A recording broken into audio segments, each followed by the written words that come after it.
Peti je dan. Danas svi su u pokretu, gle, Božić se sprema. Brojimo sitno, niko ne drema, svi složno rade, to je bitno.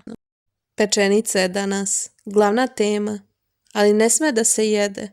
Čeka se Božić, to su stare prede. Taša i Ema pomažu baki u svemu.